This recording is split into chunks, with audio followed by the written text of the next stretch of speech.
মিলন হ'ল কেনেকৈ অনুভৱ হৈছে চাওক এইবাৰ বিটিআৰত ভাৰতীয় জনতা পাৰ্টি এবাৰ ১ নম্বৰ শক্তি হিচাপে ভাৰতীয় জনতা পাৰ্টিয়ে আত্মপ্ৰকাশ কৰিছে।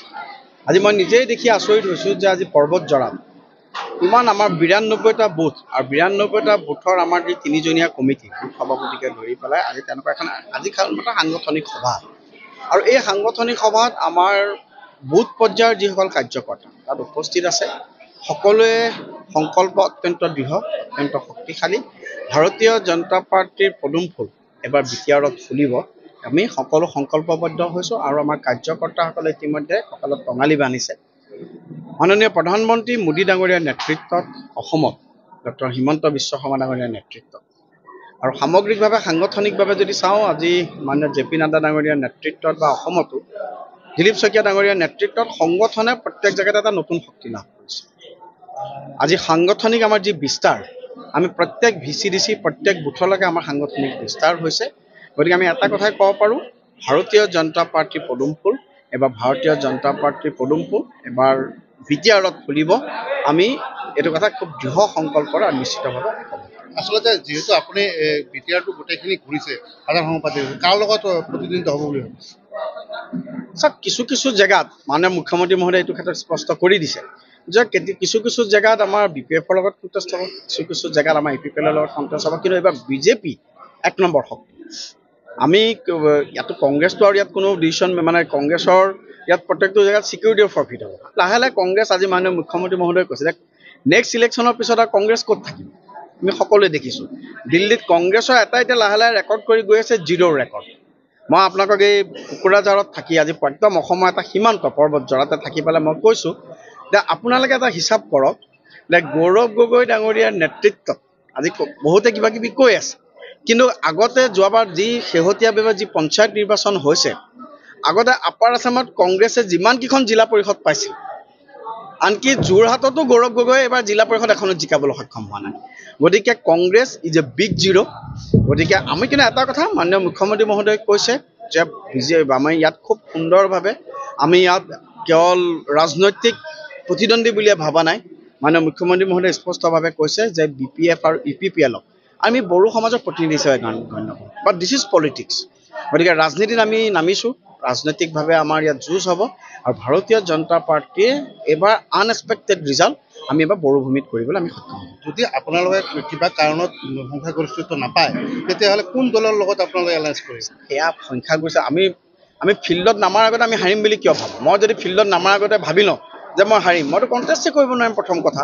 গতিকে প্ৰথম কথা এই ক্ষেত্ৰত আমাৰ মাননীয় মুখ্যমন্ত্ৰী মহোদয় আছে, ৰাজ্যিক সভাপতি আছে, ৰাষ্ট্ৰীয় নেতৃত্ব আছে, কিন্তু মই এটা কথাই দলৰ সাধাৰণ সম্পাদক হিচাপে এটা ক'ব পাৰোঁ যে ভাৰতীয় জনতা পাৰ্টিৰ যি সংগঠন, এই সংগঠন আজি বড়োভূমিটো সৰ্বজন আৰু সৰ্বব্যাপী হৈছে। সকলোকে স্পৰ্শ কৰা হৈছে, জাতি বৰ্ণ ধৰ্ম নিৰ্বিশেষে, সম্প্ৰদায় নিৰ্বিশেষে, যুৱ হওক মহিলা হওক, আজি আমাৰ ৰাইজ আমাৰ সমৰ্থনত ওলাই আহিছে। মাননীয় মোদীজীৰ নেতৃত্বত মাননীয় মুখ্যমন্ত্ৰী ডক্টৰ হিমন্ত বিশ্ব শৰ্মা ডাঙৰীয়াৰ যি উন্নয়নৰ যাত্ৰা, এই উন্নয়নৰ যাত্ৰাৰ অংশীদাৰ হ'বলৈ আজি ভাৰতীয় জনতা পাৰ্টিৰ লগত বিটিআৰবাসীৰ ৰাইজ জাতি বৰ্ণ ধৰ্ম নিৰ্বিশেষে ওলাই আহিছে। মই আপোনালোকক পুনৰাই কৈছোঁ, মই যেতিয়া কওঁ যে মোৰ টাৰ্গেট আমি 40খন আসনত 40খন আমি যিমানত আমি কেণ্ডিডেট দিম আমি চবতে আমি জিকিম। মই যদি কওঁ এতিয়া মই এনেকুৱাকৈ ধৰা হৈছে যে মই এটা সৰু উদাহৰণ দিওঁ, চামগুৰিত যেতিয়া মই কৈছিলোঁ 10,000 ভোটত জিকিম, মোক চামগুৰি বিজেপিৰ কাৰ্যকৰ্তাই বেয়া পাইছে, কৈছে দাদা আমি ইমান কষ্ট কৰিছোঁ কিয় আপুনি 10,000 ভোটত জিকিম বুলি কৈছে। পালচটো তেওঁলোকে জানে, মই 25,000 ভোটত জিকিছিলোঁ। গতিকে ইয়াত যদি মই কওঁ যে মই 20খন ভোটত, গতিকে আমাৰ প্ৰথম কথা আমি যেতিয়া যুদ্ধত নামোঁ আমি সম্পূৰ্ণৰূপে 100% এচিভ কৰিবৰ কাৰণে আমি যুদ্ধত নামোঁ। মই ব্যক্তিগতভাৱে এইখিনিয়ে কওঁ। আপোনালোকৰ সভাপতি আৰু CM ছাৰে এটা কথা কৈছে যে সংখ্যালঘু এলেকাত উচ্ছেদ কৰা হ'ব। এই কথাই আচলতে সংখ্যালঘু যিবিলাক সমষ্টি আছে সেইবিলাক সমষ্টিত আপোনালোকক কি প্ৰভাৱ পেলাব?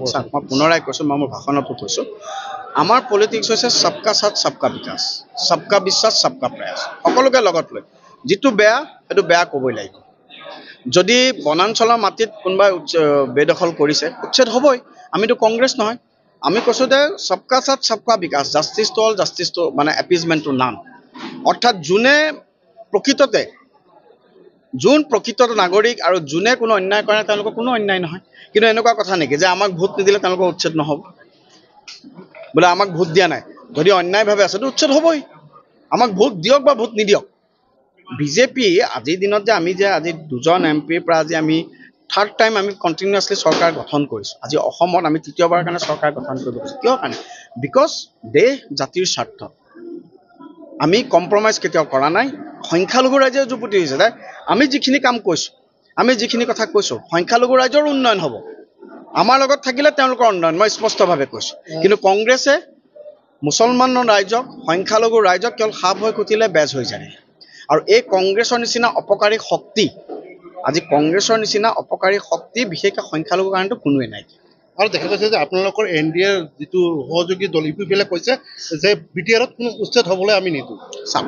এতিয়া BTRৰ কথাটো কি হৈছে আমাৰ মাননীয় মুখ্যমন্ত্ৰী মহোদয়ে কৈছে মইতো মাননীয় মুখ্যমন্ত্ৰী মহোদয়ে যিটো কৈছে মই সেইটোৱে ক'ম আমি অসমৰ যিজন মুখ্যমন্ত্ৰী ডক্টৰ হিমন্ত বিশ্ব শৰ্মা তেখেতে যিটো কথা কৈছে আমি সেইটো কথাই ক'ম গতিকে প্ৰথম কথা কি হৈছে মই পুনৰাই কৈছোঁ বনাঞ্চলৰ মাটিত যোন আছে অবৈধভাৱে যোন ভূমিত বসবাস কৰি আছে যোনে বনাঞ্চলৰ মাটি দখল কৰিছে অৰণ্যৰ মাটি দখল কৰিছে তেওঁলোকক যদি উচ্ছেদ কৰাটো আপোনালোকেও নিবিচাৰে জানো সেই মাটিখিনি উচ্ছেদ কৰি পেলাই তাত ভাল কিবা ফৰেষ্টেশ্যন নোহোৱাটো বননীকৰণ হোৱাটো আপোনালোকেও নিবিচাৰে জানো আজি আপোনালোকে চাওক মোৰ ঘৰ কাজিৰঙাৰ ওচৰত আজি কাজিৰঙাত উচ্ছেদ কৰাৰ পিছত তাত এটা গড় আজিৰ দিনত মাৰিবলৈ সক্ষম হোৱা নাই সেইটো আপোনাৰ মোৰ আমাৰ সকলোৰে কাৰণে গৌৰৱৰ কথা হয়নে নহয় গতিকে কিছুমান ক্ষেত্ৰত ৰাজনীতি নহয় কিছুমান ক্ষেত্ৰত ৰাষ্ট্ৰনীতি নেশ্যন ফাৰ্ষ্ট আমি বিজেপিয়ে কৰিছোঁ আৰু মই পুনৰাই কৈছোঁ দেশ জাতি সমাজৰ স্বাৰ্থত যি পলিচি ল'ব লাগে সেই পলিচি মোদীজীৰ নেতৃত্বত বিজেপি NDA চৰকাৰ ডক্টৰ হিমন্ত বিশ্ব শৰ্মা ডাঙৰীয়াৰ নেতৃত্বত অসম চৰকাৰে গ্ৰহণ কৰি আহিছিল গ্ৰহণ কৰি আহিছে আৰু ভৱিষ্যতলৈ আমি কৰিম